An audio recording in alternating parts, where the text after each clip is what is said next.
Maharashtra superfast news चॅनलमध्ये आपले सहर्ष स्वागत आहे। खास सत्याची धार लेखणीची महाराष्ट्रातील ताज्या आणि वेगवान बातम्या पाहण्यासाठी आपल्या हक्काचे चॅनल शेअर करा, लाईक करा आणि सबस्क्राईब करा। मैत्री अनोळखी पुस्तकांशी वाचन संस्कृती रुजवण्यासाठी विवेकानंद प्रतिष्ठान संचलित महाविद्यालयाचा अनोखा उपक्रम। विवेकानंद प्रतिष्ठान संचलित कनिष्ठ व वरिष्ठ महाविद्यालय जळगाव येथे भारतीय ग्रंथालय शास्त्राचे जनक डॉक्टर एस.आर. रंगनाथन यांची 134वी जयंती साजरी करण्यात आली। महाविद्यालयाचे प्राचार्य डॉक्टर रमेश बारी, सांस्कृतिक विभाग प्रमुख किरण सुळे, कनिष्ठ महाविद्यालयाच्या प्राचार्य डॉक्टर हर्षा खडके, महाविद्यालयाचे ग्रंथपाल डॉक्टर हितेश बिजवासी यांच्या हस्ते डॉक्टर एस.आर. रंगनाथन यांच्या प्रतिमेचे पूजन करून मैत्री अनोळखी पुस्तकांची अभिनव उपक्रमाची सुरुवात करण्यात आली। पुस्तकांना एका कागदाच्या पाकिटात टाकून ती पाकिटे विद्यार्थी तसेच शिक्षकांना उपलब्ध करून देण्यात आली।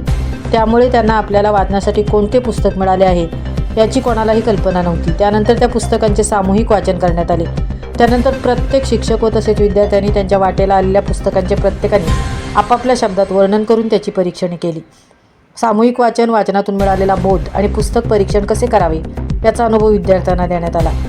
या कार्यक्रमात विद्यार्थी, शिक्षक, शिक्षकेतर कर्मचारी यांनी देखील सहभागी घेऊन पुस्तकांबद्दलची आपली भूमिका मांडली। कार्यक्रमाची संकल्पना व मार्गदर्शन ग्रंथपाल डॉक्टर हितेश बिजवासी यांनी केले। कार्यक्रम यशस्वीतेसाठी प्राचार्य डॉक्टर रमेश बारी यांनी मार्गदर्शन केले, तर सर्व शिक्षक आणि शिक्षकेतर कर्मचारी यांनी त्यांना सहकार्य केले। महाराष्ट्र सुपरफास्टसाठी अशोक गोपाळ, सहतृप्ती भोईर, जळगाव।